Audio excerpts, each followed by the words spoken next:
We believe, we agree that the problem isn't so much the differences that we have of opinion or the polarization, but it's the contempt that underlies the polarization and the toxic polarization. We believe, as Arthur Brooks has said, if we want to solve polarization, we need to solve the contempt problem. So we leaned into the work of Arthur Brooks and another colleague, Dr. Donna Hicks, who is an international conflict resolution specialist, solving the most difficult entrenched problems across the world. And her secret weapon is dignity. And we learned a lot from Donna and designed this project to be tested in a political sense, but it turned into much more than a political tool. So I want to give you, Mari, if you'll pull up our index slide, I'm going to give you the Yep. 2-minute version of training on the dignity index. The index is a scale from 1 to 8. We rate speech. We don't rate people, we rate speech. And I have to remind myself of that all the time, because on any given day, we could fall on the low end of the scale, on the high end of the scale, depending on who we're speaking with, what the subject is. But we rate political speech on this scale of 1 to 8. The bottom 4 parts of the scale are the contempt side of the scale. And the top 4 are the dignity side of the scale. What we're hoping to do is come up with this common language and this common metric, so that when we hear these types of phrases, we recognize them.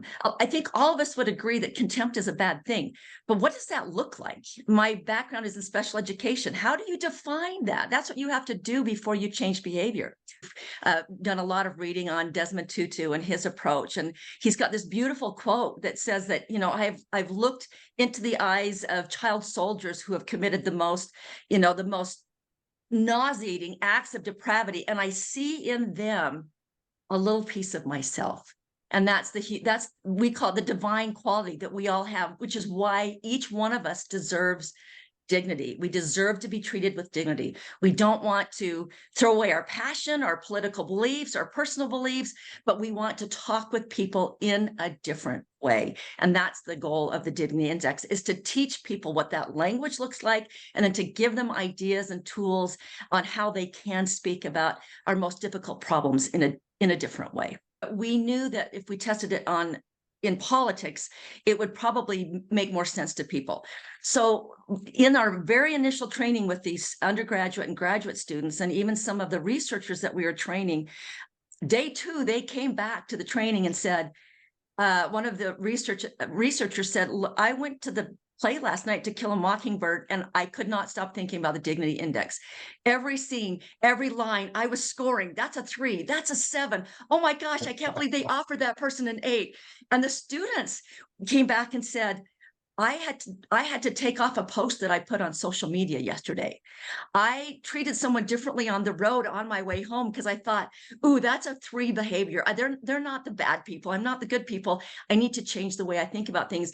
And every presentation we made beginning last September, October, until the present time, I will have a line of people that come up to me afterwards saying, I didn't know I was talking to my husband that way. Can you bring this into my business culture? Can you bring this into the schools? Do you have a curriculum? All are non-political applications, but they see the benefit of changing themselves and bringing that into their culture. I'll have to tell you, there's a really great quote by the Dalai Lama, because we talk about changing ourselves, and that's how we will change the culture. He said, if you think you're too small to make a difference, try sleeping with a mosquito. So changing our own behavior, and we might be just one person at a time, but if we can change our own behavior as we look towards changing others, we can make this huge difference. What I would want people to do is go to our website, dignityindex.us. You can learn about the scale. We've got these cards. Sign up. You take a pledge. The pledge is pretty easy. It just says, I'm going to do better at treating people with dignity, not contempt. But then you join our mail list, and we are sending out materials and training videos and ideas that you can use to engage with people with whom you disagree. And then you're part of the movement. We need people to join this movement. And so that would be my ask.